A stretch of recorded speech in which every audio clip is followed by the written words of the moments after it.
Em uma de nossas reflexões, nós falamos que somos agentes transformadores do mundo.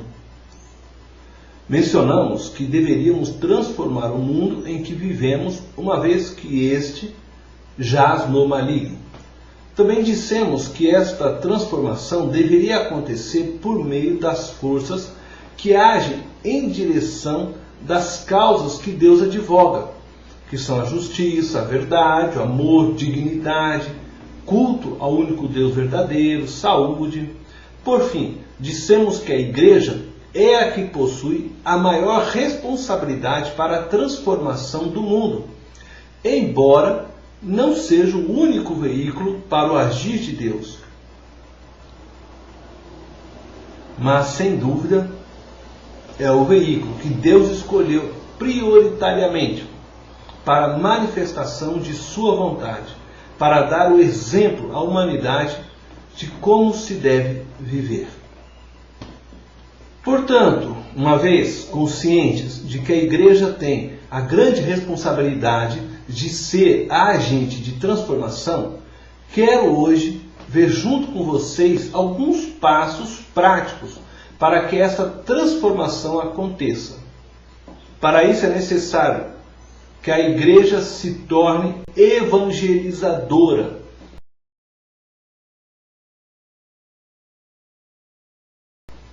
Creio que nesta área todos os cristãos têm consciência de seu dever.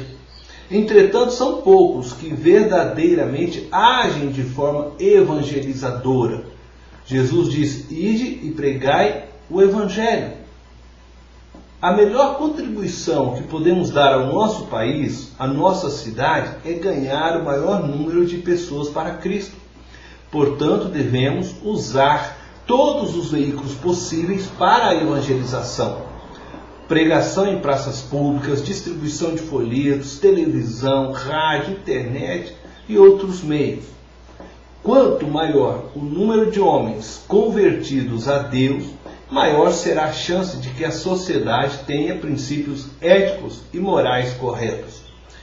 Homens maus serão induzidos a viverem de uma maneira boa, pois no mundo em que vivemos hoje, homens bons são induzidos a viver de uma maneira má. Outra ação da igreja para contribuir na transformação do mundo é que ela se torne discipuladora. A igreja de Cristo, assim como recebe a ordem de evangelizar, recebe juntamente com essa a de discipular, conforme podemos ver em Mateus capítulo 28, versos 19 e 20. Discípulo é aquele que anda nos passos do mestre. O discípulo ele não só estuda a vida e os ensinos do mestre, como ele vive como mestre. Dizem que hoje somos 35%, ou talvez um pouco mais, de evangélicos em nosso país. E aí levanta a seguinte pergunta: que marcas temos deixado em nossa sociedade? Jesus deixou marcas profundas que até hoje são marcos e referência para toda a humanidade. E nós, seus seguidores, que marca temos deixado? Creio que nossa evangelização tem sido agressiva e deve continuar a ser cada vez mais agressiva. Contudo, se não há transformação em nossa sociedade, na medida em que crescemos, é porque temos falhado em algum ponto. Quando evangelizamos uma pessoa e esta aceita o evangelho, sua vida deve ser transformada. Não creio que o mundo será transformado apenas com a conversão dos seres humanos. Eu digo isto porque é de se supor que dentro da igreja a maioria de seus membros sejam convertidos. Entretanto, ocorre com muita frequência dentro das igrejas adultérios, roubos, mentiras. Creio que isto ocorre porque não damos muita ênfase ao discipulado. O ensino da palavra deve ocupar na igreja um lugar de grande importância, porque uma criança sem alimento morrerá. A igreja tem que ter espaço para que haja milagres, para que haja curas, mas é preciso, mais do que isso, ter discipulado. Muitos crentes só gostam de ir nos cultos das bênçãos. E quando fala-se ensino, fogem. Fogem da escola bíblica, fogem dos grupos de estudo da palavra. E estes geralmente não conseguem se desprender de suas vidas. Vêm na igreja, mas em busca de seus interesses, querendo que Deus lute pelos seus interesses, querendo que Deus construa o seu reino. Vivem ainda uma vida egoísta. Não estão dispostas a abandonar o eu, os seus interesses, os seus sonhos, para lutar pelas causas que Deus luta.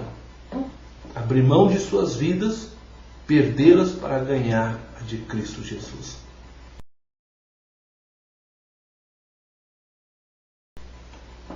E quero ainda dizer que se a igreja pretende ser uma igreja transformadora do mundo, é preciso que ela se torne consciente de seu ministério profético. O que é profetizar? É falar em nome de Deus. O profetismo é ação de denúncia e enfrentamento da realidade. Entendo que a igreja por muito tempo ficou em silêncio, não agiu como profeta, como veículo da manifestação de Deus, que luta pela liberdade, pela justiça, paz, saúde e todas as causas do reino de Deus. Entretanto, acredito que ela está aos poucos se libertando da síndrome do avestruz e tomando posição profética. A igreja tem que estar consciente do seu ministério profético, pois aquela que ora, venha o teu reino, está se colocando à disposição para lutar pela justiça, pela paz, pela misericórdia, pela cura dos enfermos, pela libertação dos oprimidos, por tudo aquilo que é valor, é significativo dentro do reino de Deus. Não se luta em silêncio, não se denuncia sem abrir a boca. É necessário sair às ruas, mostrar o que Deus diz a respeito dos caminhos tomados pelos homens que possuem autoridade.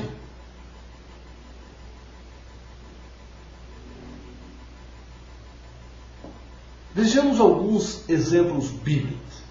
Mateus capítulo 22, verso 15 ao 22. Jesus confronta o poder romano ao separá-lo do divino. Lucas capítulo 13, 31 a 32. Confronta o poder de Herodes, não aceitando a decretação de morte imposta por este. Em Marcos capítulo 11, verso 15 ao 18.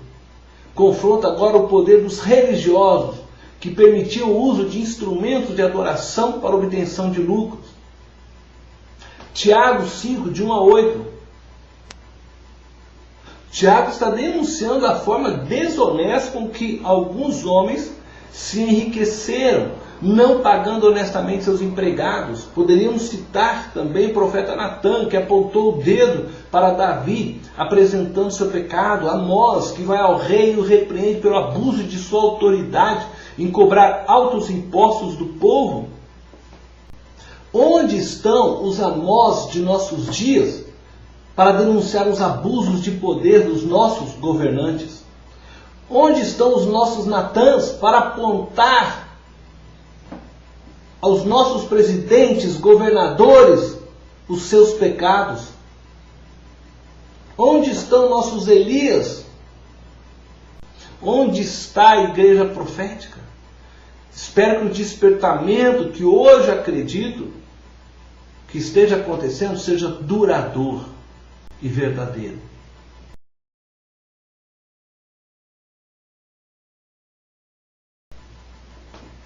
E me permitam mencionar mais uma área que a igreja deve atuar, se ela deseja ser transformadora do mundo na área da educação. A igreja precisa ser educadora, uma prestadora de serviço para aqueles que não têm os recursos e não são atendidos pelo governo, pelo Estado. Não encontraremos na Bíblia nenhuma ordem clara de ensinar as pessoas a lerem, escreverem, a trabalhar, a ganharem seu sustento, a se aculturar-se. Contudo, este mandamento se encontra em todo o ensinamento da Bíblia. Jesus diz que veio para servir. Seu serviço à humanidade não foi somente sua morte na cruz, que por sinal culminou com a maior bênção que a humanidade poderia receber, que foi sua justificação por meio da fé, e dessa forma encontrarem vida eterna. Jesus, enquanto caminhava por Jerusalém, Cafarnaum, Gerazim e outras cidades, Jesus alimentou os que tinham fome, libertou os que viviam em opressão demoníaca e muitas vezes sociais.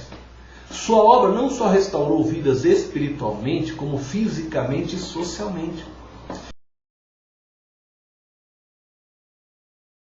Portanto, amados irmãos, nós, a Igreja de Jesus Cristo, precisamos restaurar as vidas espiritualmente, fisicamente e socialmente. Para que possamos restaurar vidas espiritualmente, é necessário que tenhamos êxito em nossa tarefa de evangelização. Quanto a esta, já falamos. Para restaurarmos as vidas fisicamente, é necessário darmos vazão à ação do Espírito Santo para a operação de milagres e curas em nosso meio.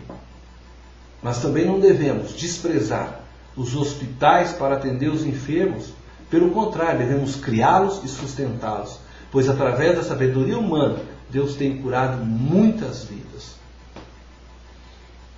Com relação ao físico, não podemos nos esquecer de que as pessoas precisam se vestir, alimentar e, portanto, devemos trabalhar por aqueles que não podem.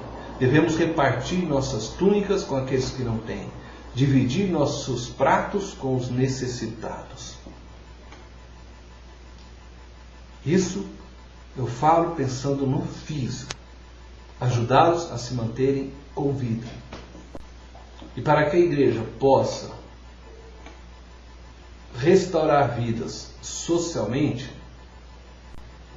é preciso que ela dê às pessoas condições para voltar a se tornar socialmente ativa. Muitas pessoas não sabem ler, não sabem escrever, trabalhar com internet, Word, Excel. Precisamos capacitar os não capacitados para tirá-los da margem da sociedade. Precisamos resgatar os marginalizados, sejam eles por causa da miséria, pobreza, ou por causa de drogas, álcool, ou por outras razões. Mas devemos dar a eles as condições de poderem se tornarem parte ativa da sociedade.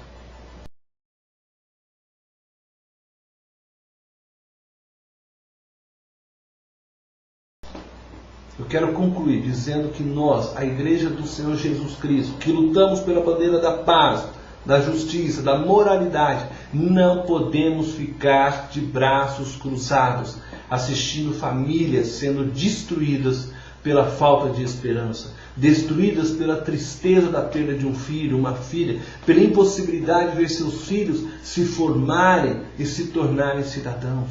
O reino de Deus já está presente por meio do seu Espírito que em nós habita. Façamos com que o reino se torne realidade concreta na vida de nossa nação, do nosso mundo, das pessoas que estão ao nosso redor. Eu creio que se colocarmos em prática estes passos, seremos participantes de uma profunda transformação em nosso meio. Deus te abençoe.